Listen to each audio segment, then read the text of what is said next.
So, hello and welcome to episode 20 of the Lucy and Tim Show.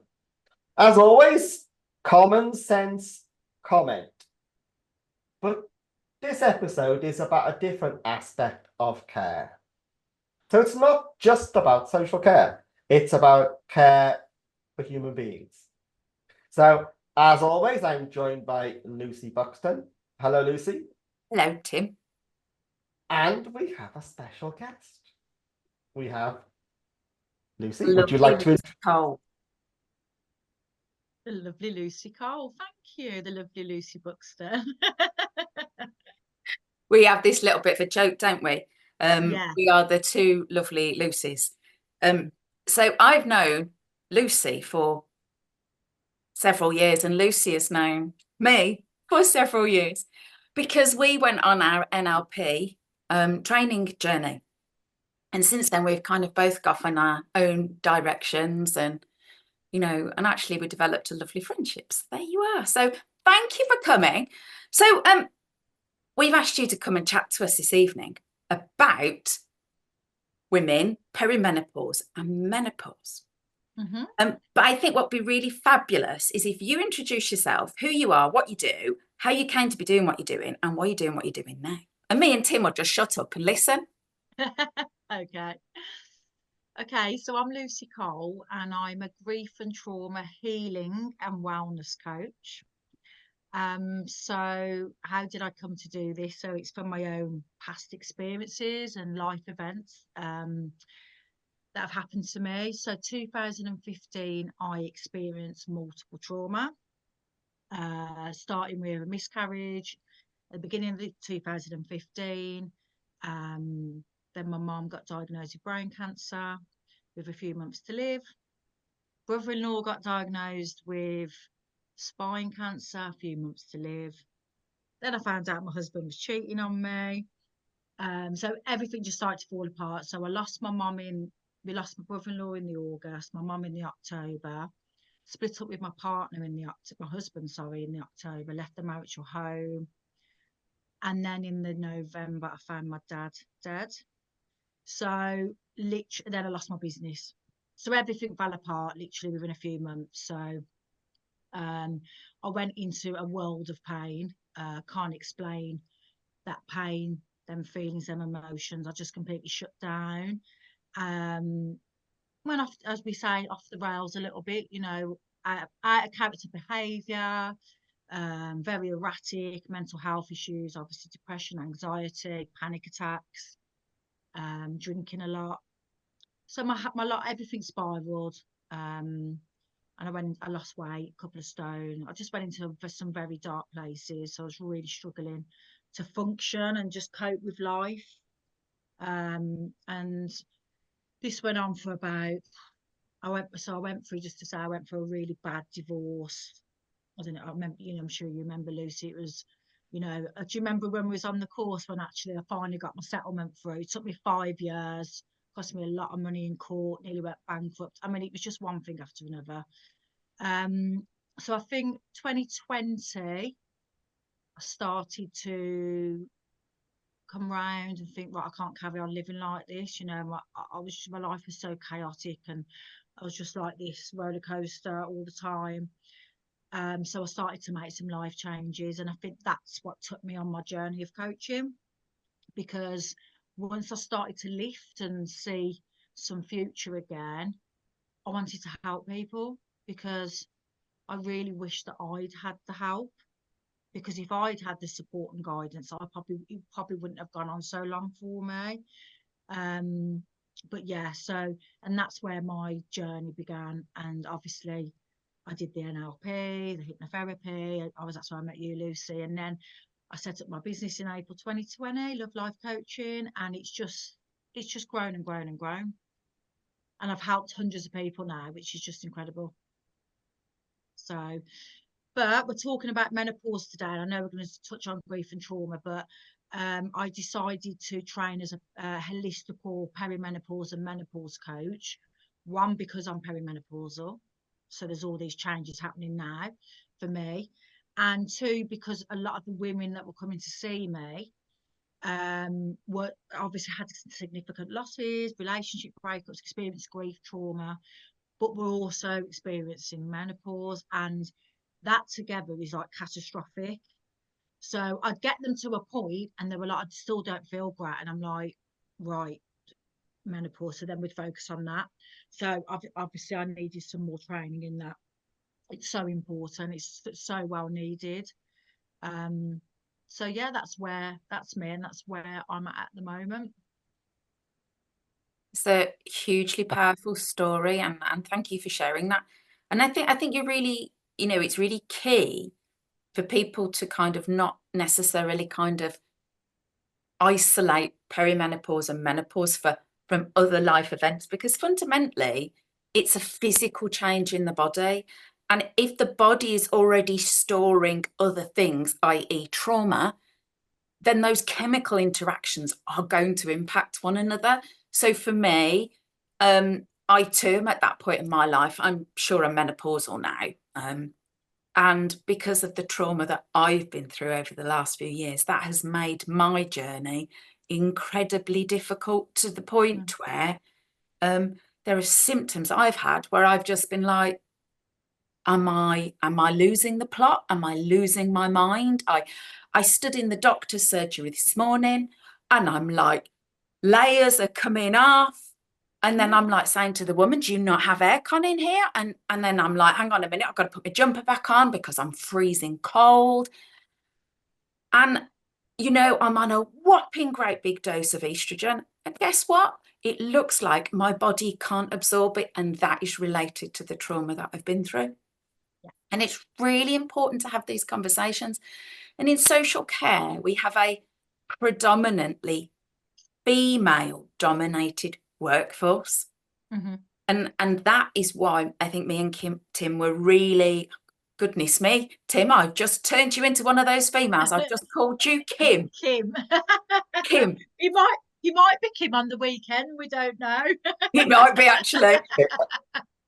It's absolutely fine, Lavi. So this is one of the reasons why we wanted to talk about it. So I was thinking about my menopause journey, and I spoke to my wife about this episode a couple of days ago. And she said, well, you should know all about that. I should know all about it. She said, because you've been through it with both of your wives. But to my horror, embarrassment, shame, I thought, well, I didn't really that much notice. But as you were just introducing yourself, Lucy, I was thinking, I've lived with someone who was experiencing perimenopause and menopause since I was 21 years of age. Because when I got married at the age of 21, my first wife was actually 46 at the time. Wow. Now, I guess at that time she was perimenopausal. And then I guess she went through menopause. And she must have done. But of course, I didn't really understand that. And then we're talking the 1990s, it was just called the change. Mm-hmm. And then with Sue, who's my current wife, that sounds terrible, doesn't it? It sounds like I'm going to dispose her, but I'm not. She's experienced both perimenopause and menopause. So, and probably still does have some of the symptoms. I recognize some of the symptoms that she has now, which are probably menopause. So, yeah, so since I was 21 and I'm now 58, so that's 37 years I've been the partner of someone experiencing this, which probably explains why I never noticed, because it was just normal. And I'm quite fortunate none of them ever tried to stab me. You've done well there. I don't know if that is that a menopause, perimenopause symptom, Lucy? I'm going to use the words that my wife used. She said, you were quite lucky. Neither of us went into crazy bitch state. That's what Sue, my wife, called it the other day. Well, you'll find that the perimenopause is when that's the main, where the symptoms are out of control. You know, everyone experiences menopause differently. This is the thing I don't think probably women understand as well as men. We don't all have the same symptoms. we don't all go through it the same. So I think that's quite key. And we all go through it at different times and different, so as I said, some, like you were saying, the estrogen and progesterone, like, did you say you've got high estrogen or low, Lucy? Oh, don't ask me. My bloods are all over the shop. Yeah, So for me, I'm on a really big dose of estrogen. yeah. So I take a gel and tablets. But for me, what they now think is that there's a protein we need, apparently, that binds to them so that you can actually use it in a usable form. But this protein is impacted by cortisol, which is produced through Yeah. like Well, constant adrenaline and trauma. You might have excessive Yeah. estrogen and low progesterone, so you need to get tested properly because it's so, everyone's is so different. I know you mentioned about the cortisol, so obviously the more stress that's released, the more stressful life that we lead, which is obviously triggered by trauma, the more cortisol in the body, like you said earlier, your menopause journey will be a lot harder. So what we need is a lot more oxytocin in the body, serotonin, to calm the body down. So that will help, like, balance the hormones. But obviously it doesn't obviously fix the symptoms, but it definitely helps it. The calmer we are, the less cortisol we produce, as you know. And this stuff is it's just not talked about. So for those that are watching that don't know, what's the difference between perimenopause and menopause? So the perimenopause, so when you hit the menopause, that's when your periods stop. So you can't have had a period for 12 months. So once your periods stop for 12 months, you're in the menopause. So the perimenopause is obviously when the symptoms start to, your periods may become heavier and more painful, less frequent, but more heavier generally, more painful. I found when my period, I was starting to get really bad anxiety, like literally, like couldn't sleep. The anxiety went a couple of days before my periods come in. Night sweats, horrific night sweats, and real bad anxiety at night. So yeah, and obviously trouble sleeping. So that was awful. So you know yourself that, and that when you haven't slept and you've got that anxiety at night, you just can't function the next day. And So that impacts then on your adrenaline, your cortisol, doesn't it? yes, it does, yeah. And it all affects your thyroids as well. So you've got, and your insulin. So there's, and your testosterone. So there's the six main players that work together, which is a estrogen, progesterone, cortisol, thyroid, insulin, testosterone. They're the main hormones that are affected through menopause. So I've got a really daft bloke question now, right? You've just mentioned. I can take my jumper off because I'm having a hot flush. Go on then, love, we'll let you. So you mentioned there are six main hormones. Yeah. Now, the logical part of me says, why don't people just have a blood test to measure their hormone levels? Because they're not advised to, I don't think, to be honest. I think Or should they? they should do, yeah, absolutely. So- they should be requesting it. You know what it's like at the doctors, they're not very forthcoming with stuff like that, are they? You need to force it. So surely at an age where perimenopause begins, I'm guessing it's sort of mid-40s. Yeah, about early to mid-40s. Everyone's so a why little bit isn't there a different. national screening program where everyone at the age of 45 goes to have their bloods done? And then I think I can answer that. go on then. Fundamentally, I think it's a lot of things. One, it's beliefs. You're too young. You shouldn't be having these symptoms. There's the element around the fact that we've seen this massive boom of probably about the last 3 years about awareness and talking about it. But before that, it wasn't anything that was owned. Davina McCall did a lot about kind of raising the awareness, and she wrote a book and she did a TV series. But also, depending on what happens in our lives. So if we think about, and I was thinking about this when you said about the 6 different hormones, they're all 6 different players on a team. If the team isn't working together correctly, then it doesn't matter really what the blood results are. You kind of need a baseline, but it might be that today the team are playing well together and they're talking and they're chatting away and they're doing their thing. But then tomorrow, something happens in that external environment that knocks the woman for 6. So it could be, perfect example, my daughter's just left home. That whole process for a mum who's going through perimenopause or menopause, who actually loves that child and they move out, that will have impacted my hormones over the last however many weeks.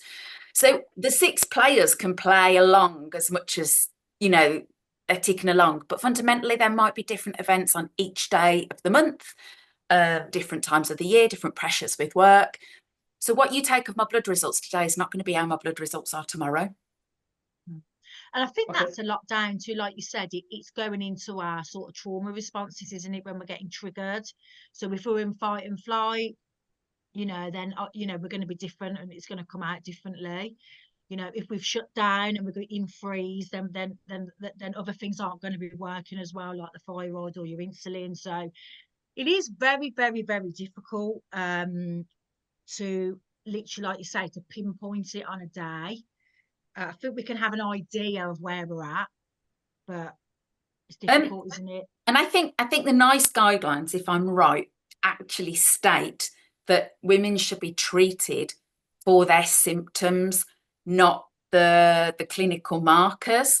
And actually, if you look at it across the world, different countries treat women in different ways. And then we also know that different cultures, depending on their diet, impact the women's experience of perimenopause and menopause. So it is not necessarily, we know that, say, like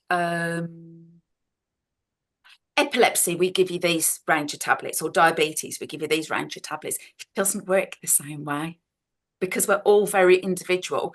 And that team of 6 players is impacted by so many things. So if we take a manager that's in social care who's going through a horrendous time, they've got the regulator in, they've got the local authority in, they've got every man and the dog coming in, and they're going through this and they're not in a supportive environment, that will then make their journey even more difficult.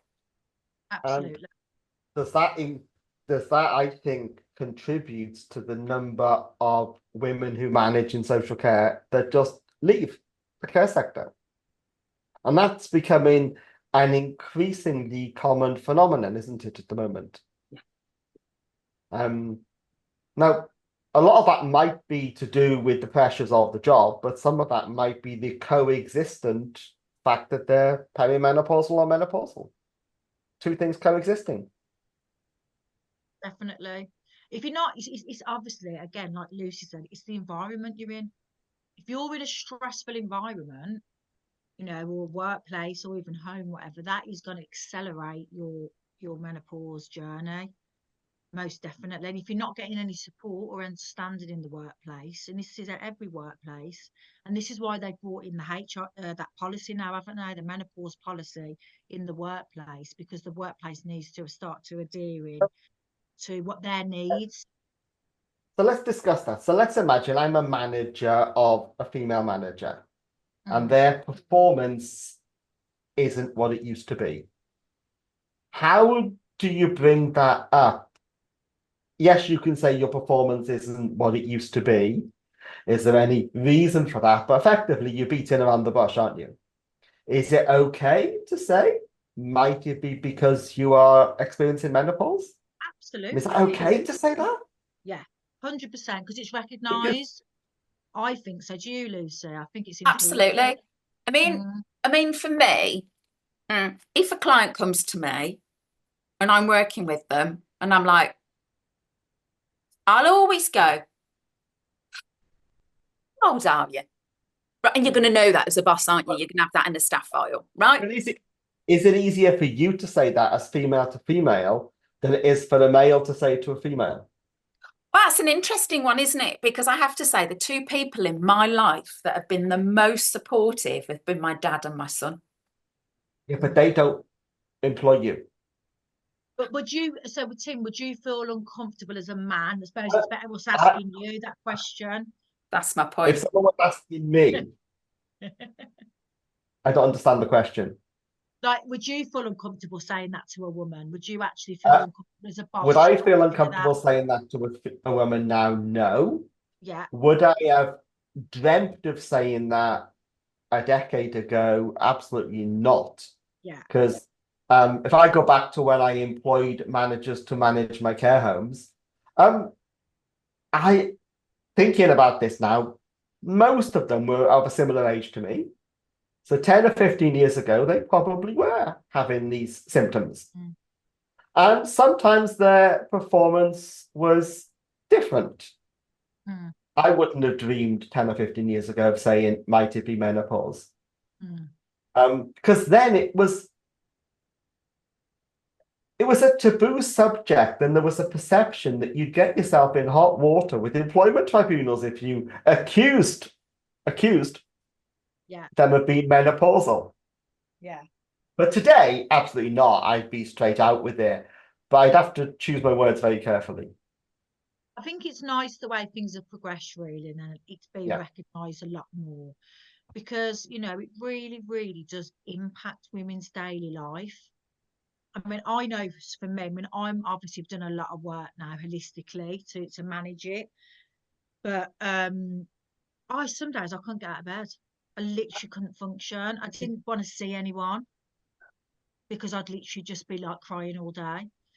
Um, it's awful when it hits you. I can't explain what I mean. It's like something. It's like a big cloud over you. It's really, really overwhelming, isn't it, Lucy?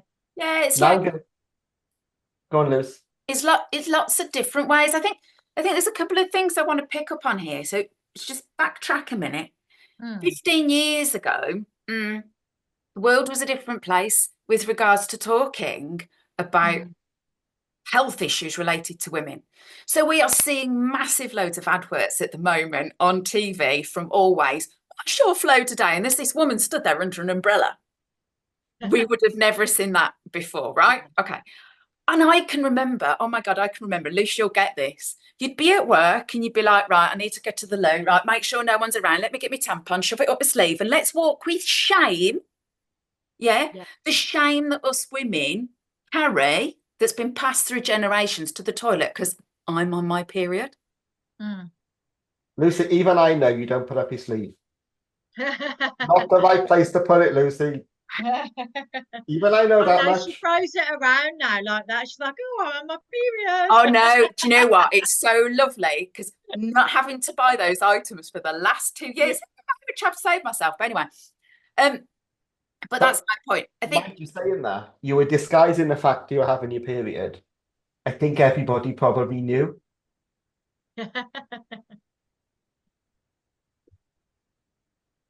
For those of you listening to this, Lucy Buxton is now giving me a very disapproving look.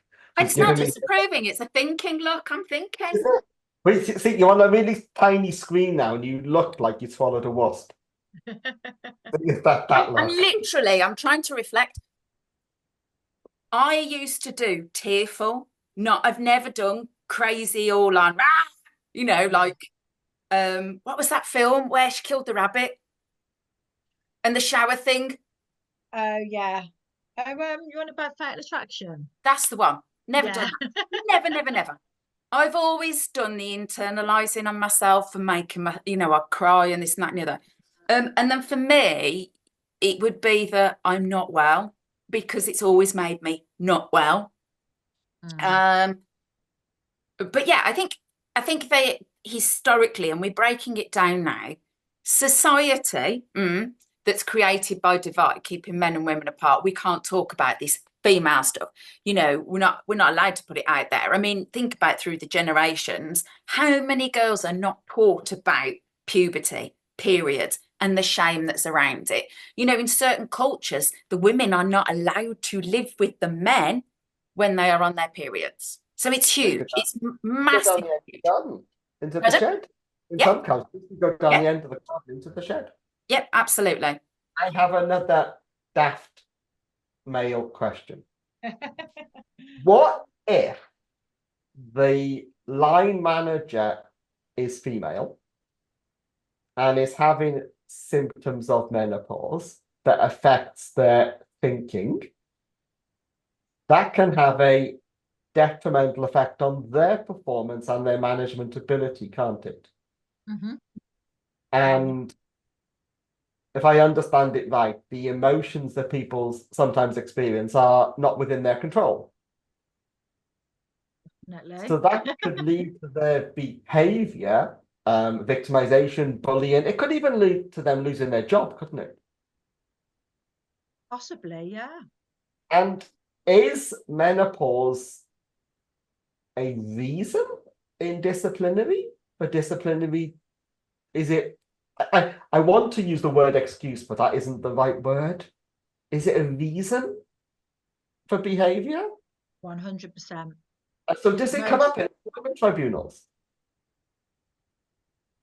I don't know, has it? As a I'm not mit- sure. I just worked out the word. Is it a mitigating circumstance? That's a better word than excuse, isn't it? I think it probably would be now. It would definitely Yeah. be considered, because it does. Your behaviour does change. You So are erratic. So But that doesn't go back to remove the employment. responsibility, accountability thing, though, does it? absolutely. But then at the But same time, some women, just to say, don't realise what's happening to them. So it's like, how can you take accountability and responsibility if you don't know what's going on? so do employers, because of vicarious liability, need to have systems in place that if they employ people that might go through menopause Mm, to protect them and protect the people they manage? yeah. Because there's vicarious liability, isn't it? The employer might not have done it, but if they've not done something to prevent it, they can be liable. So employers need to take menopause much more seriously, and larger organizations will, won't they? They will. But the majority of employers are not big companies. Mm, The majority of employers are small businesses, aren't they? mm, Employing less than 10 people. yeah. They are clueless, Mm. totally clueless in a majority of cases. But as Lucy said, I mean, it is a responsibility of yourself as well, isn't it, to go and recognise what's happening, get educated, and make the changes. But maybe you don't know it's happening to you. Yeah, you don't know. But also, I mean, I was like, I'd done so much work on myself regarding my grief and trauma. So I knew it wasn't that because I knew I got myself to a place, and I was like, what is going on? Like I felt like I'd gone 10 steps back. What was happening to me? And then it just light bulb moment. I thought, oh my God, I must be going through the Yeah. perimenopausal. I just thought, oh my, I just couldn't believe it. So yeah, I think that's because I'm educated though and stuff. And but some people they just really haven't don't link the dots together. I think as Go on, well, Lucy. there's symptoms that are really commonly known, like the hot flush that I've just had. Yeah. But there's Yeah. so many symptoms that are so not known that it's Mm. those that kind of creep at you at first. Now, I can remember distinctly, and this relates to social care, and it was a pivotal moment for me. I can remember sitting with a provider and having a conversation about how a safe should be in a building. And this provider said, I don't believe what you're telling me, this, that, and the other. And in that moment, because of the brain fog that I knew had been swamping me, but I hadn't really quite acknowledged what it was, I then in that moment thought, I actually don't have the answer to be able to say, it's this, it's this, it's this, and this is where the guidance says this. And it was at that moment when I found myself questioning my own ability to regurgitate stuff that I'd known for years. I actually found myself really frightened because I could not remember stuff. It just was not there. The other big indicator for me was then I suddenly just went through this horrible period of time where I literally bed for like 3 weeks. And then I was having these awful migraines, and it was just horrendous. And luckily, my GP was straight on it. And I had to have tests and biopsies and all sorts to rule out other things first. But in that moment, I was frightened because I didn't recognize the woman that I was becoming. I mean, my hair was falling out in clumps. I started to have falls. I was having dizzy spells, which I was a bit like, hang on a minute, is this a bug? I'd had pins and needles in my hands and in my feet for years. Well, you know what that was like. Watching me on trainers training, trying to stand there, and I'm rocking around in my feet and I go, but I can't stand still because of the pins and needles in my feet. You know, the night sweats, the cold shivers, even down to not being able to like a food avoidance, like food taste in my mouth was just like all metallic and just horrible, which could be so many other things. And if the allergic reactions to everything, I've now become allergic to my own sweat. How bizarre is that? So if I sweat in the heat, I come out in hives. And this is stuff that women would not even consider. Yeah. So, and then there's the anxiety. So I used to tazz up and down the country all the time, and I wouldn't even question it. I'd drop the kids off. I'd walk down the road. I'm ever so sorry, but I've just seen a van pull up outside, and I'm just a little concerned it might be a van looking to take the sheep that are in the field. But anyway, I'll have a look in a minute. That's a bit random. Hopefully it's the farmer. I think it's the farmer. Lucy, would you like to go and check out your sheep rustlers while I speak to the other Lucy? Go and check on your sheep. I will. I think I'll just go and check it out with the farmer in case it is a sheep rustler. I'll be back in a moment. Okay. We've never had an episode of the Lucy and Tim show interrupted by potential sheep rustlers before. There's always a first. There's always a first. So do you think the situation is improving now that there's more knowledge? Oh, I do. And as I said, they've obviously recently introduced this policy as well, haven't they, into the corporate world, which is going to make a huge difference because companies are going to have to adhere to that policy. So they've got to be seen to be supporting women. But yeah, things are definitely moving forward. And I think my sort of passion now is to help women control symptoms and their hormones holistically because it can be done naturally. You don't have to go down the HRT route. Okay. So we can naturally manage our body ourselves. Because there are risks with HRT, not as many risks as was thought 20 years ago. But there are some risks, aren't there? Yeah, there is some risk, yeah, but also as sometimes it just doesn't suit certain women. So it won't, as I said, like sometimes it will create more estrogen or more progesterone or whatever, and it just hasn't balanced it to where it should be. I'm not saying you can use HRT alongside your holistical, but you need to make sure that you're eating the right food. You need to be exercising, herbal supplements, and all that type of stuff. And obviously the mindset training as well, alongside if you decide to do anything like that. But holistically, we can manage our hormones. And I think it's just getting people into that mindset, women into that mindset.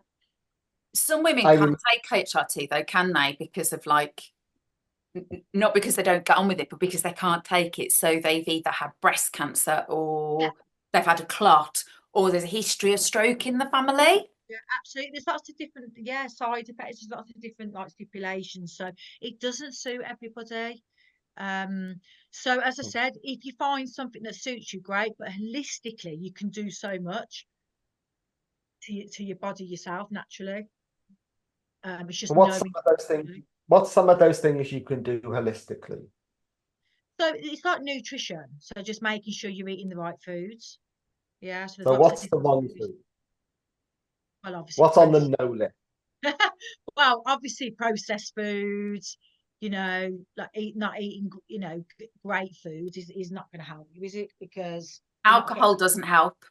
Alcohol is you become less tolerant to alcohol anyway. So obviously, the less alcohol you drink, the better. as much water as possible, but all high fiber foods and your super green foods and seeds and So, berries and stuff like that are really important. so I'm going to add 2 and 2 together now and get 57. Has the deterioration in the way that we live, drink more alcohol, smoke, eat junk food, has that led to an exacerbation of menopause symptoms then? I think so. Have we made it worse?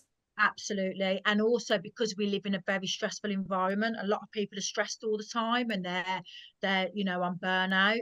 So if you're like living this hectic life, doing too much work, kids, home, everything together, that stress in the body, the cortisol is going to accelerate your menopause journey. I know that if you have HRT, your risk of getting dementia is reduced. So there must be a link between menopause and dementia as well. So And if we really want to educate people, we need to start educating the parents before their parents, so they bring up their child not to get hooked on junk food at the age of 2. But it's not just that. Look at us as a society. The fact that how many women have taken the pill or have had the implant. Yeah. Or have had a coil. That wouldn't have happened historically. So there's that is Just had 12 babies. Huh?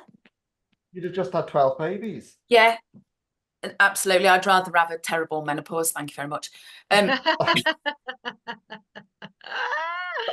Lucy, that wasn't a joke. That was the reality. You've had 12 Yeah, babies. I know. Yeah, Did you see why absolutely. I'm like, Yeah, I'm it's the owning my norm. menopause in that moment? I'm like, 12 babies. No. I tell you what, bad enough with 2. You probably wouldn't have had your last one yet. Yeah, you probably would have had your last one and then you're not even realised and gone through the menopause thinking I missed it because you were so stressed with 12 kids. Oh no, I'd have been all right, Tim. I'd have been all right. I could have, let me have a think about it. Yeah, no, I could have got 12 in easily. Probably 15 by now. I mean, slight problem, Tim. I've been single since 2006. So how does that work? Maybe we better not go there, Lucy. Okay? Just call me Mary. You're Kim. And what am I getting called tonight? But he called you Larry, didn't he? Yeah, he called you Larry. See, she can't even remember that. It's fine. She's got brain fog. God. Listen, where's your fan, Lucy? You need a fan. I've got a fan. I've got my fan constantly on. I'm like, do you know what? The thing is that I only have that.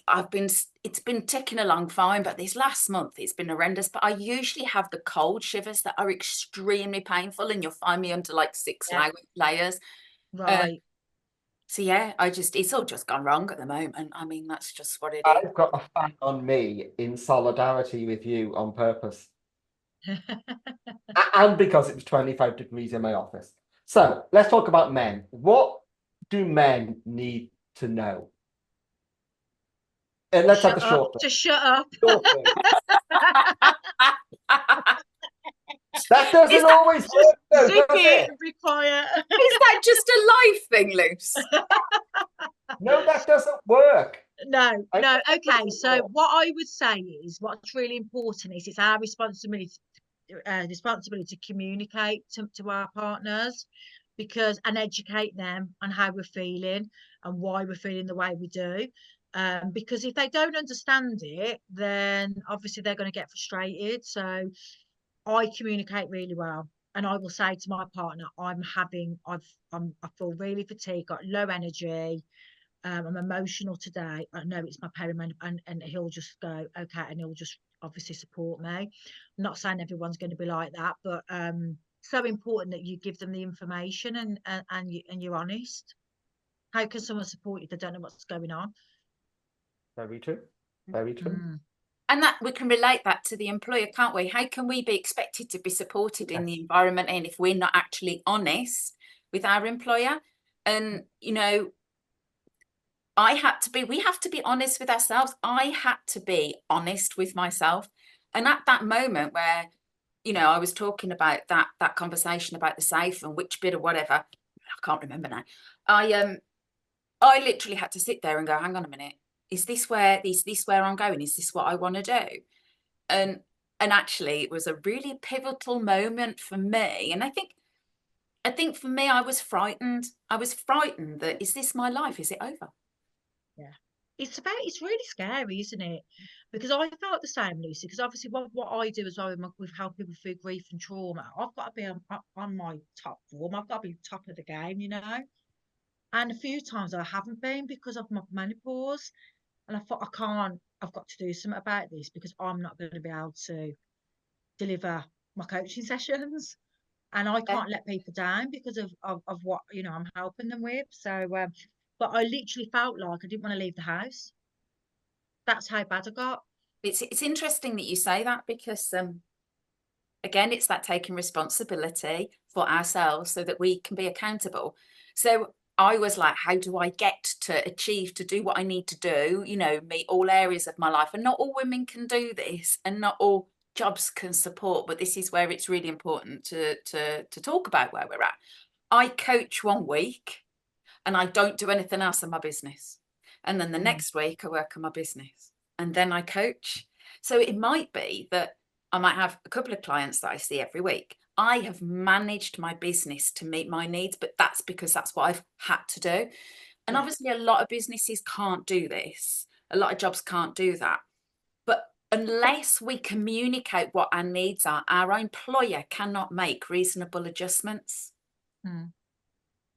Again, though, an employer needs to be educated on menopause and the impacts, and physically, mentally, emotionally, as well as they do on trauma. Mm. You know, I mean, you can imagine you've got to let someone coming into work who has just lost the parent, let's say, or just had to gone through a divorce, and then they're going through the menopause. I mean, literally, you're just about functioning. So to go into work and do a full day's work is absolutely so hard. And you know, it's interesting you say that, because social care, we have Mm. seen a massive loss of staff, and they all went through the pandemic, which would have been horrific, significant trauma, Yeah, which so many of them didn't get the chance to process, haven't yeah, processed since, and have just stored it. And then, hang on a minute, they run headlong into perimenopause and menopause, and yeah. we wonder why. We've got all of this. We've had a huge amount of experience leave the sector. Mhm.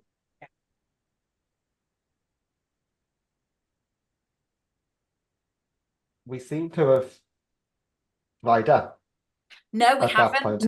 No, we haven't. I think me and Lucy we went into coach mode, didn't we? And what was really important in that moment was that we let the silence sit there, because it's in that moment that the neurology goes, ah.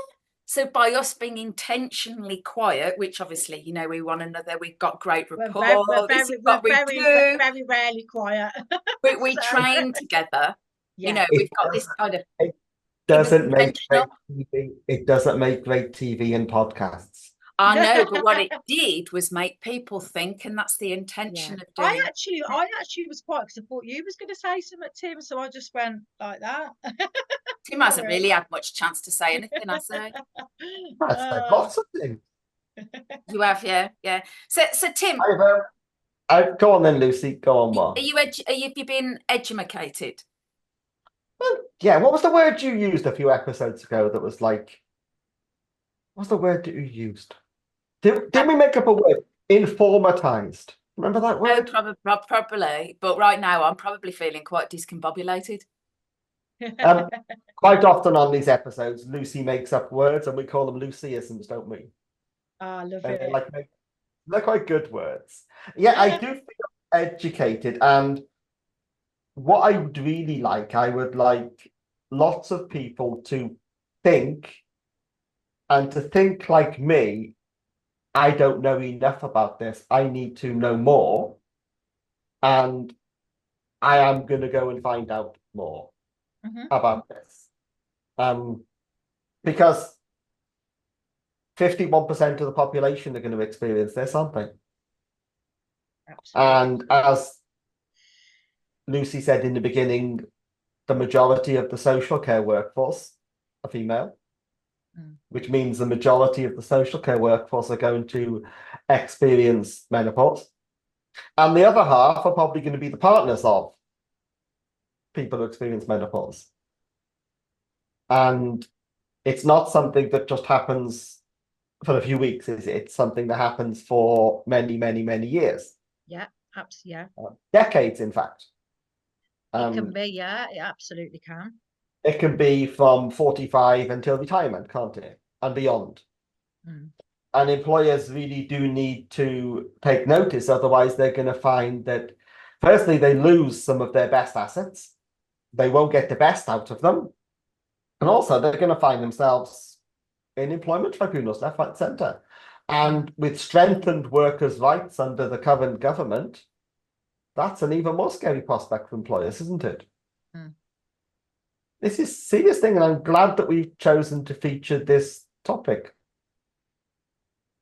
It's a massive topic now, and thank God it's been talked about and more recognised. And let's hope that just continues. Yeah, and that's the thing, isn't it? So I think businesses out there need to take the opportunity of reaching out to businesses like yourself. Yeah. So that they actually can get people into the workplace. You know, I've recorded webinars for businesses and stuff. And it is key that we talk about this stuff. It's so important. You know, we need to be a bit more out there, in your face, a bit like the Always advert. It's there, it's on telly, it's hard hitting, it's removing those stigmas and that shame that women have had for years.